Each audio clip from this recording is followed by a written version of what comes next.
Good morning, students. I am Kamaljeet Kaur, your SS teacher from Sarvakari Vidya Mandir, Fazilka. I hope you and your family enjoy a happy and healthy life and you are doing your homework properly. As you know, we are doing our lesson 2 of civics, which is what is democracy, why democracy. In my previous lecture, I told you the basic definition of democracy, that is, in democracy, the final decision making power must rest with those elected by the people.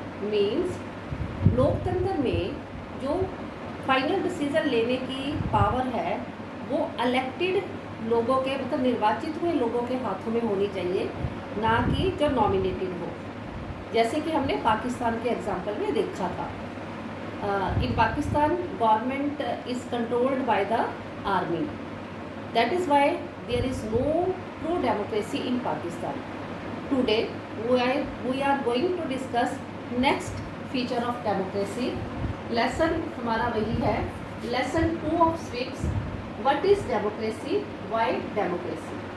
Second feature of democracy, free and fair electoral competition. Means अगर democracy 2 है तो वहाँ पर जो electoral मतलब निर्वाचन का जो कंपटीशन है वो बिल्कुल फ्री होना चाहिए और फेयर मीन्स निष्पक्ष होना चाहिए. मतलब किसी के प्रेशर में आकर इलेक्टोरल कंपटीशन ना लड़ा जाए, ना ही किसी पे के साथ पक्षपात में हो.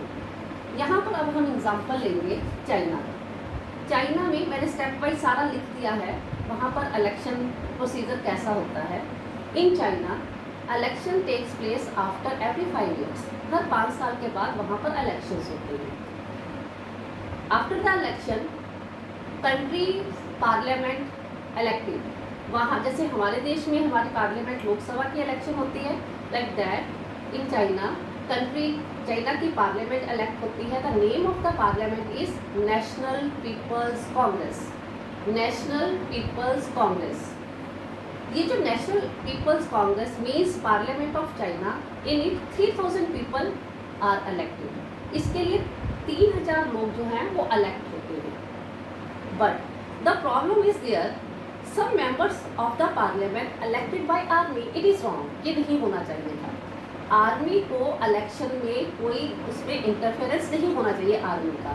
But in China some people, some members of the parliament, that is national people congress, are elected by the army. अब ये जो national people congress है means parliament of China, it is appoint president. ये सब मिलकर किसको appoint करते हैं, president of the China. It means president को अपॉइंट करने में आर्मी का हाथ, आर्मी का रूल जो है वो होता है. आज तक जितनी भी इलेक्शन वहाँ पर हुई हैं, एक ही पॉलिटिकल पार्टी की गवर्नमेंट बनती है. वो पॉलिटिकल पार्टी कौन सी है, communist party of China. China की कम्युनिस्ट पार्टी. अब हम यहाँ पर कंक्लूजन निकालेंगे कि चाइना में ऐसा हो क्यों रहा है, क्यों हो रहा है. Why there is not free and fair electoral competition. वहाँ पर free and fair electoral competition नहीं है. वहाँ की जो कम्युनिस्ट पार्टी है वो हर तरह के माल प्रैक्टिसेस यूज़ करती है. माल प्रैक्टिसेस का मतलब है गलत हथकंडे. इलेक्शन के टाइम में वो गलत हथकंडे यूज़ करती है.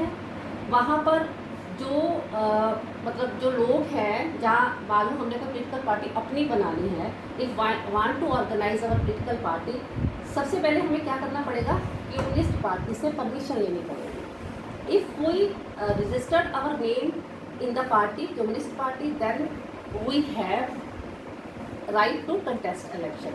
तो इसके मतलब जो स्कूल करिकुलम्स हैं चाइना में, बच्चों का जो स्कूल करिकुलम है वहाँ पर एक ही पॉलिटिकल पार्टी के बारे में ज़्यादा टीच किया जाता है, दैट इज़ कम्युनिस्ट पार्टी. इस सारी चीज़ से ये क्लियर होता है कि वहाँ पर इलेक्टेड रूलर्स तो हैं, चाइना में इलेक्टेड रूलर्स तो हैं, but electoral competition free and fair नहीं है, बिल्कुल आज़ाद और निष्पक्ष नहीं है, जो कि डेमोक्रेसी के फीचर के अगेंस्ट है.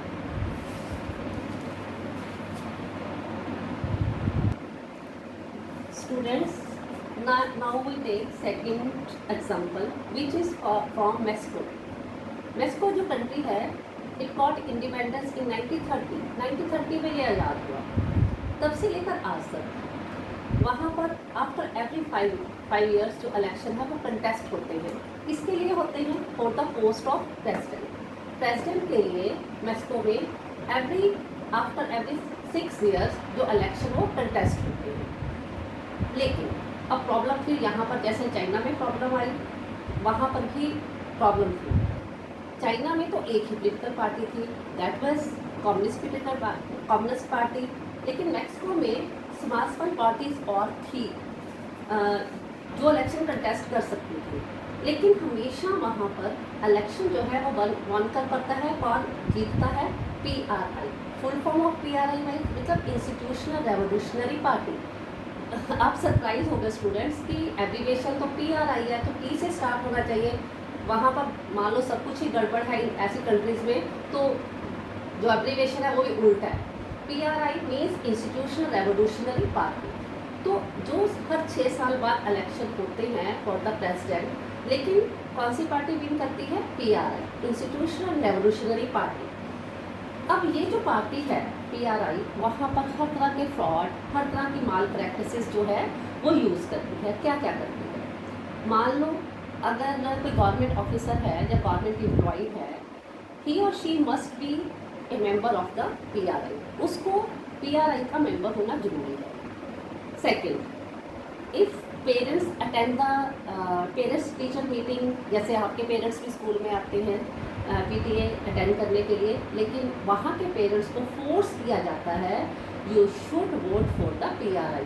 आप PRI को ही वोट दोगे, वहाँ उनको फोर्स किया जाता है स्कूल से। सेकेंडली क्या होता है, मतलब वो क्या करती है PRI? अपने इलेक्शन कैंपेन में, चुनाव प्रचार में पानी की तरह पैसा बहाती है। Use lots of money in the election campaign, बहुत पैसा यूज़ करती है। वोटों को खरीदा जाता है, वोटों को बेचा जाता है।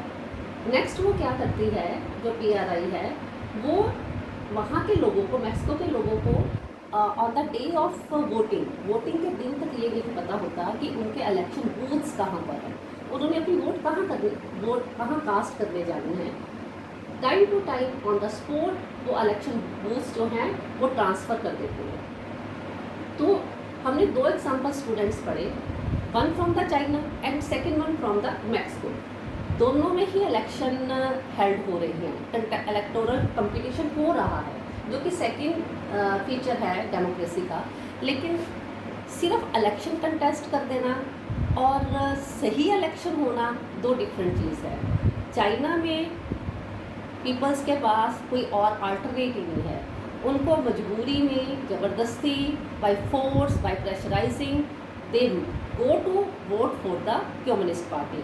उनको कम्युनिस्ट पार्टी को ही वोट कास्ट करना पड़ता है। मेक्सिको में अल्टरनेट्स हैं और पॉलिटिकल पार्टीज़ हैं, लेकिन वहाँ का स्ट्रक्चर ही ऐसा उन्होंने क्रिएट कर दिया है बाय प्रेशर, बाय मतलब डर के कारण।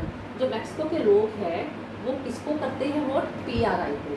इट मीन्स दोनों ही कंट्रीज़ में सिर्फ और सिर्फ इलेक्टोरल कंपटीशन जो है वो प्रिटेंड हो रहा है कि वहाँ पर चुनाव कंपटीशन हो रहा है।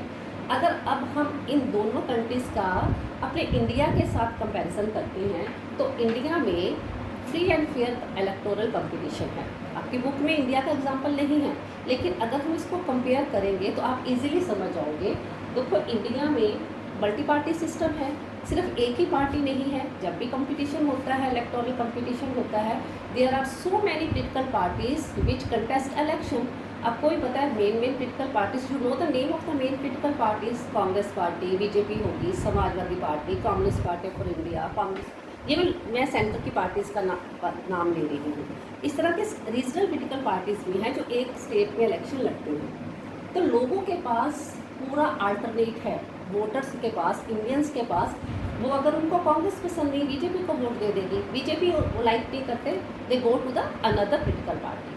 और आजकल तो एक और नई चीज़ हो गई है, टैटो आ गया है। टैटो का मतलब अगर आपको कोई कैंडिडेट, कोई पॉलिटिकल पार्टी पसंद नहीं है, तो you can go for the last button of the electoral machine उसको आप दबाओगे तो आपकी वोट किसी को भी नहीं जाएगी। अगर हम मैक्सिको के साथ कंपैरिजन करते हैं इंडिया का, तो अगर आप गवर्नमेंट ऑफिसर हो या पीटीए मीटिंग अटेंड करने आते हैं आपके पेरेंट्स, कभी भी वहाँ पर इलेक्शन की बात नहीं की जाती, नेवर। उनको कोई प्रेशराइजिंग नहीं है कि आप अगर स्कूल में आपका बच्चा पढ़ रहा है तो आपने किसी पोलिटिकल पार्टी को वोट देनी है। तो इंडिया में जो इलेक्टोरल कंपटीशन है वो फ्री एंड फेयर है। So the second feature of democracy is a democracy must be based on A free and fair election. एक डेमोक्रेसी लोकतंत्र जो है फ्री एंड फेयर, फ्री मतलब निष्पक्ष चुनावों के ऊपर बेस होनी चाहिए।